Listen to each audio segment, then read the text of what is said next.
Conflicto de los siglos, capítulo 28. La verdadera conversión es esencial. Sexta parte. La santificación, tal cual la entiende ahora el mundo religioso en general, lleva en sí misma un germen de orgullo espiritual y de menosprecio de la ley de Dios que nos la presenta como del todo ajena a la religión de la Biblia. Sus defensores enseñan que la santificación es una obra instantánea, por la cual, mediante la fe solamente, alcanzan perfecta santidad.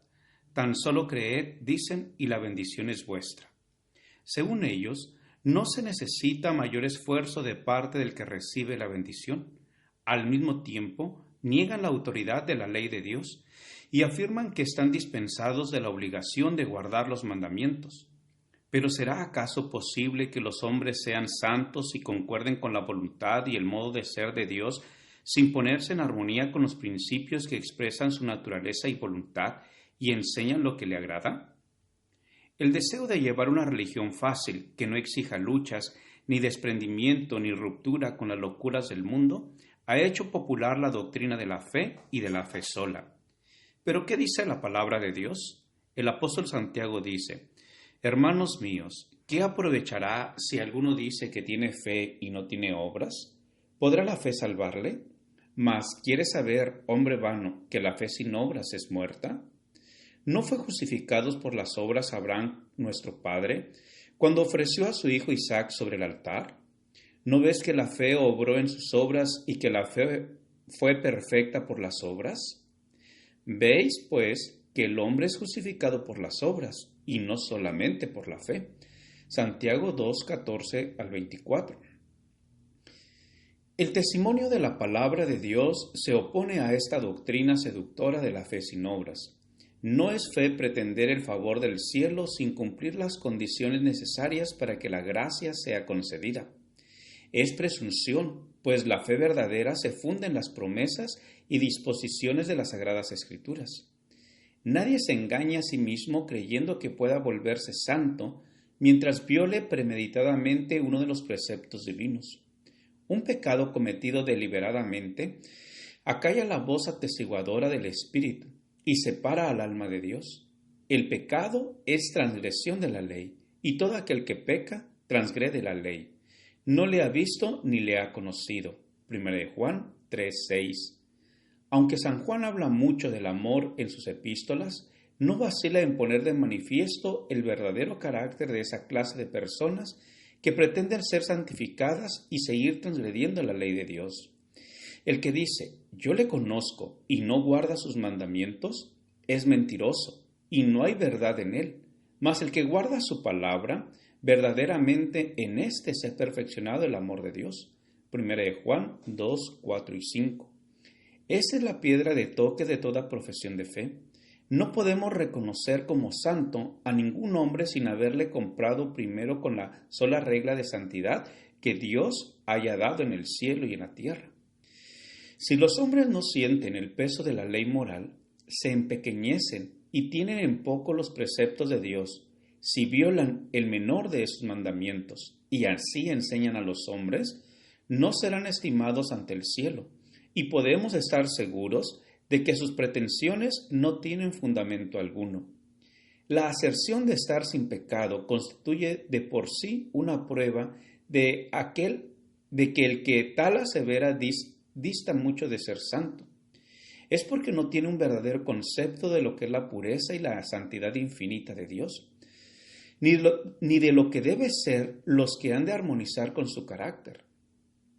Es porque no tiene verdadero concepto de la pureza y perfección supremas de Jesús, ni de la maldad y horror del pecado, por lo que el hombre puede creerse santo. Cuanto más lejos esté de Cristo y más yerre acerca del carácter y los pedidos de Dios, más justo se cree. La santificación expuesta en las Santas Escrituras abarca todo el ser, espíritu, cuerpo y alma. San Pablo rogaba por los tesalonicenses que en su ser entero, espíritu y alma y cuerpo, fuese guardado y presentado irreprensible en el advenimiento de nuestro Señor Jesucristo. Primera de Tesalonicenses 5:23. Y vuelve a escribir a los creyentes: Os ruego, pues, hermanos, por las compasiones de Dios, que le presentéis vuestros cuerpos como sacrificio vivo, santo, acepto a Dios. Romanos 12:1. En tiempos del antiguo Israel, toda ofrenda que se traía a Dios era cuidadosamente examinada. Si se descubría un defecto cualquiera en el animal presentado, se lo rechazaba, pues Dios había mandado que las ofrendas fuesen sin mancha. Así también se pide a los cristianos que presenten sus cuerpos en sacrificio vivo, santo, acepto a Dios. Para ello, todas sus facultades deben conservarse en la mejor condición posible. Toda costumbre que tienda a debilitar la fuerza física o mental incapacita al hombre para el servicio de su Creador. ¿Y se complacerá Dios con menos de lo mejor que podamos ofrecerle? Cristo dijo: amarás al Señor tu Dios con todo tu corazón. Los que aman a Dios de todo corazón desearán darle el mejor servicio de su vida y tratarán siempre de poner todas las facultades de su ser en armonía con las leyes que aumentarán su aptitud para hacer su voluntad. No debilitarán ni mancharán la ofrenda que presentan a su Padre Celestial, abandonándose a sus apetitos o pasiones. San Pedro dice: os ruego que os abstengáis de las concupiscencias carnales, las cuales guerrean contra el alma. 1 Pedro 2:11.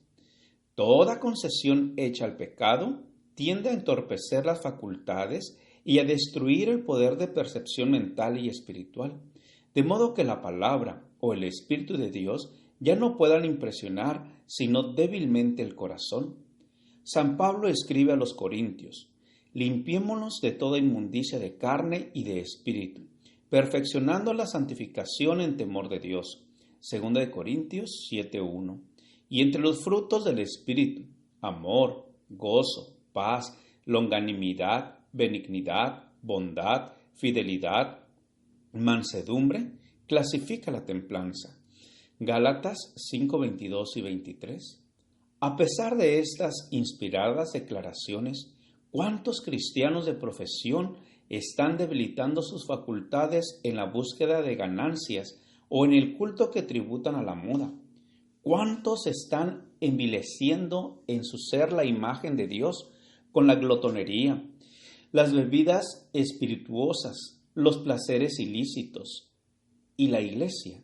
En lugar de reprimir el mal, demasiado a menudo lo fomenta apelando a los apetitos, al amor de lucro y de los placeres para llenar su tesoro, que el amor a Cristo es demasiado débil para colmar. Si Jesús entrase en las iglesias de nuestros días y viese los festejos y el tráfico impío que se practica en nombre de la religión, ¿no arrojaría acaso a esos profanadores como arrojó del templo a los cambiadores de moneda?